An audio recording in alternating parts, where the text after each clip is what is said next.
Hi, today is going to be an interesting day. Tonight, I am performing feels like the wrong word for this. I am sharing a song at a vigil for the 25th anniversary of the murder of Amadou Diallo.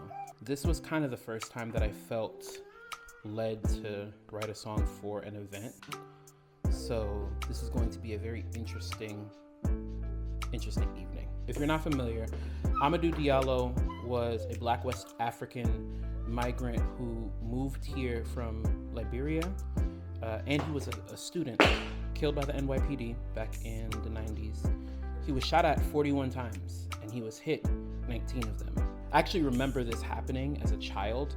I remember hearing the story of Amadou Diallo and it having a profound effect on just my class, because I was going to school in New York at that time, so it was a big New York story. They've held this vigil, yearly, but this year, his mother specifically wanted the story of the night to be around hope and healing. So the song that I wrote is called I Hear You, and it was actually inspired not by Amadou's story, which as a New Yorker, as a Black man, as a child of immigrants, I've actually heard hundreds of times.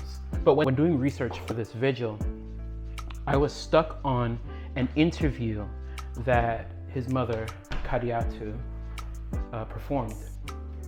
She said that the very last thing that she remembers talking to her son about is the fact that he said, "Mom, I'm going to school."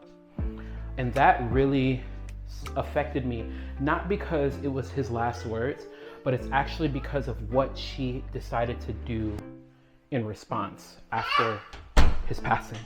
If you go and look up the Amadou Diallo Foundation, what you'll find is a nonprofit that exists to bridge the educational gap for students of color. She turned her son's last words into the mission for an entire nonprofit. And I hate that so often we as people are asked to turn our pain into something positive before having an adequate chance to grieve. And it is so beautiful that this is what Kadiatu chose to do. The reason why I chose to write it about her instead of Amadou was, one, because the goal of the night was for it to be a night of healing and hope.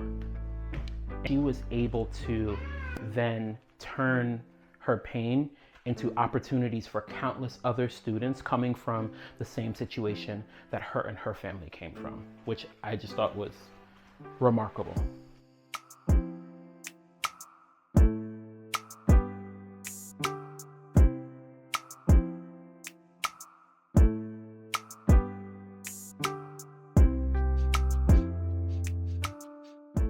The second verse is the part that I'm having the most problems with, because I wrote the song this week and I've gone through my editing process and everything. And naturally, I don't know if the song is finished, right? Because I wrote it this week. But memorizing is the part that's gonna be hardest, specifically for the second verse. So let me run that a couple of times. One of the things that's actually the biggest struggle for this song is the words. I've made the chorus very simple because I want it to be a chant or a chorus that people sing along with. But there's also the fact that the first verse I have memorized for some reason, but the second verse I'm just having trouble with. So yeah, let's try it.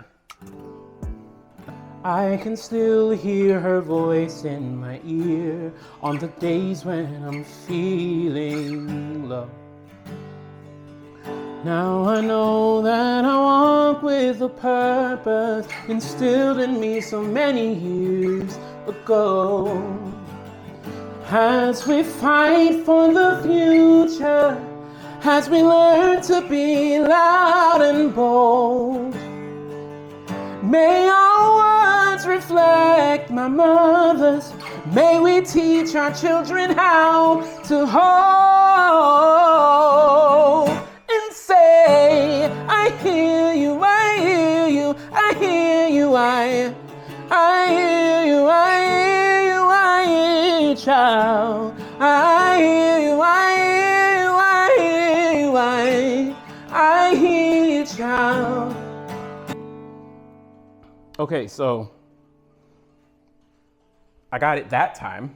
There's one other problem that I'm a little worried about for today. There is no sound system today.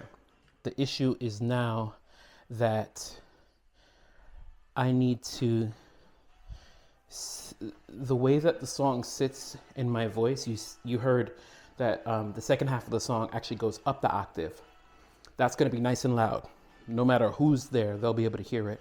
But that lower part is gonna be really hard.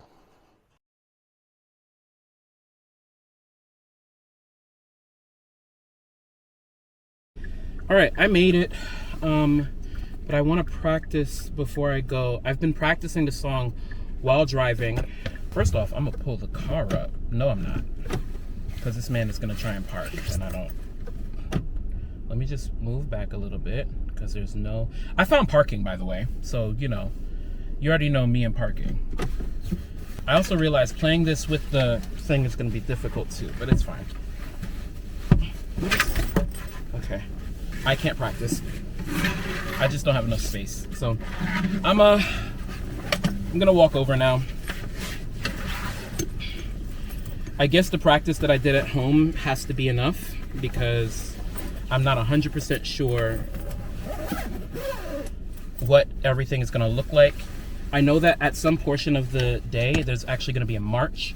So I don't know if I'm playing while I'm walking, because if I'm playing while I'm walking,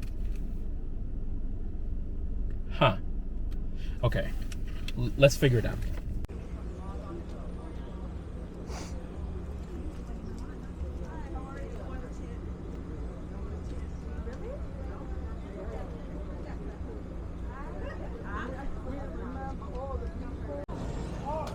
There's, I don't want to say there's a lot of people here, but the thing that is the most surprising, I don't know why it was surprising to me, it doesn't make sense that it would be surprising. The news is here too. I saw like Fox and News 12, and so I'm not sure what it's gonna look like.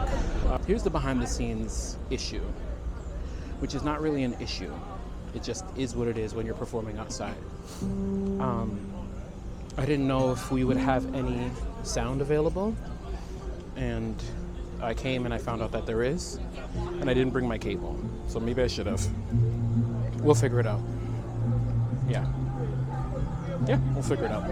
We remember all the people, these police kids. We can feel their spirits, they're with us still. 2 more times. We remember all the people, these police kids. My name is Lilley. I am a singer-songwriter and a poet.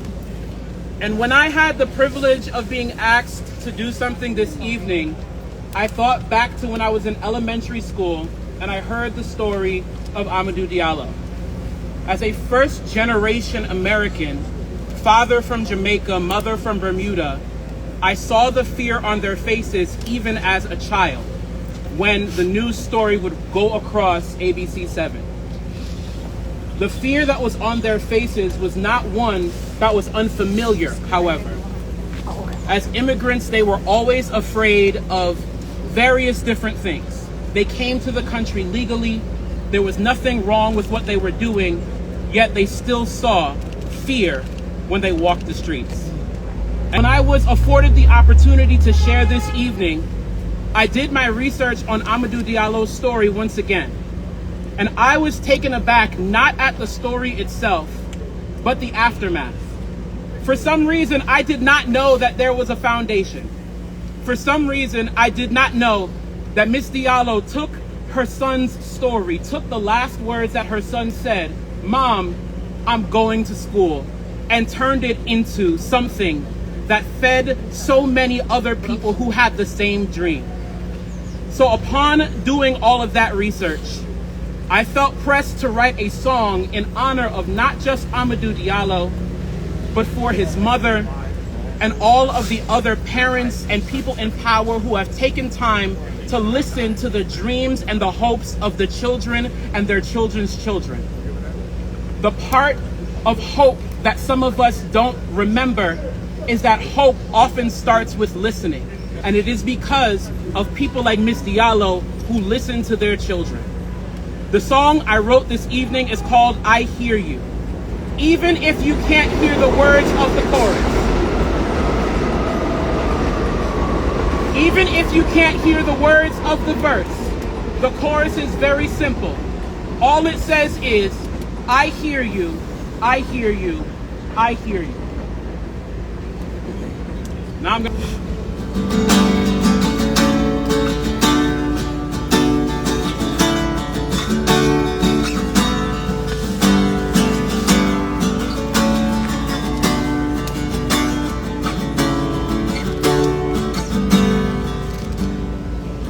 We were told as children that it's better to be seen and not heard. So we bury our dreams in the closet before we ever put them into words. But I know that everything changes the moment that we open someone's ears.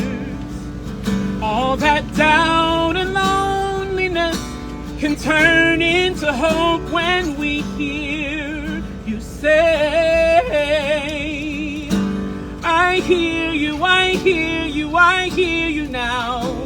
I hear you, I hear you, I hear you, child. I hear you, I hear you, I hear you now. I hear you, child. I can still hear her voice in my ear on the days when I'm feeling low.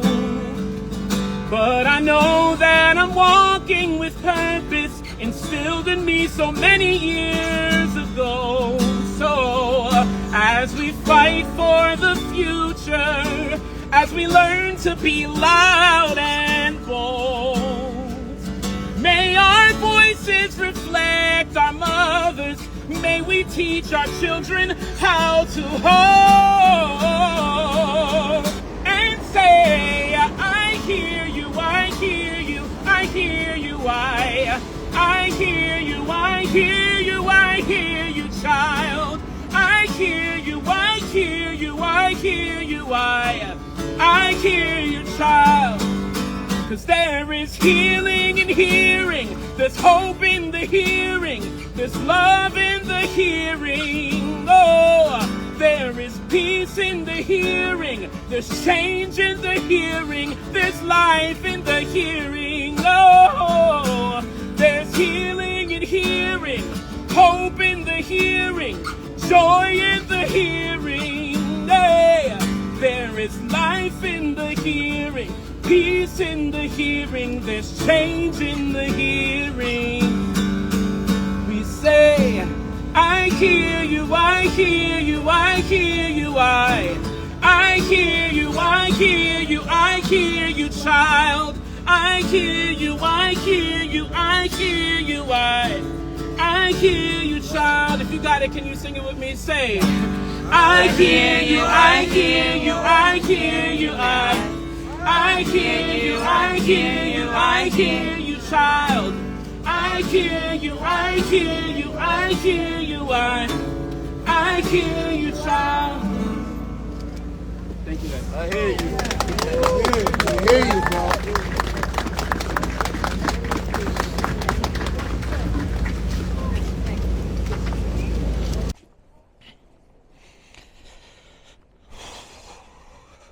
Okay. A lot to think about. Vigil is over. Here's what I just experienced. Point of today was a vigil in remembrance of the murder of Amadou Diallo. And I think it was powerful, not just because people came together to remember, but there were two big things that made tonight more than I expected. One, Amadou Diallo's mother was there, which I expected, but as I watched her speak and stand with her family and stand with her community, I couldn't help but think about the fact that her son's name is still very much alive in her heart and in her mind. Meaning the grief in some way, shape, or form has existed for the last 25 years. That's crazy.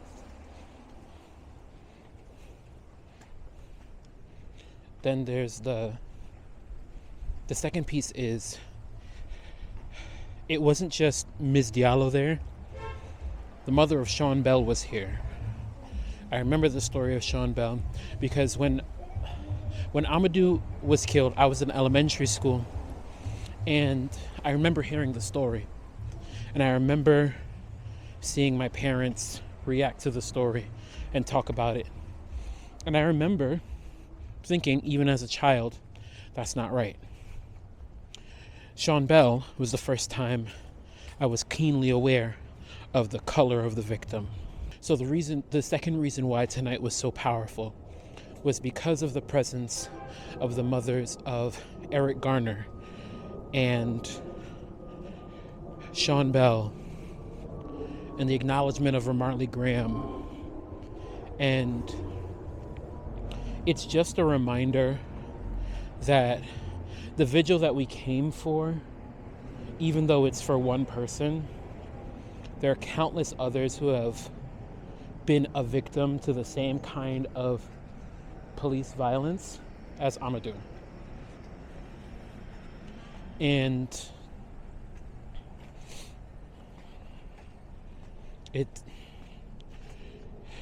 I just don't have words for it. I have anger. I'm mad, but the piece that I think is sticking to me the most is the reason why I wrote the song. Hearing and seeing Ms. Diallo reminded me of the importance of hearing. Whether that is hearing my wife, hearing my child, or if I am fighting for people, hearing who I'm fighting for. Because how can I fight for someone if I do not listen to what it is that they need? And I said in the song, there is peace in the hearing. There's joy in the hearing. There's change in the hearing. There's life in the hearing. So,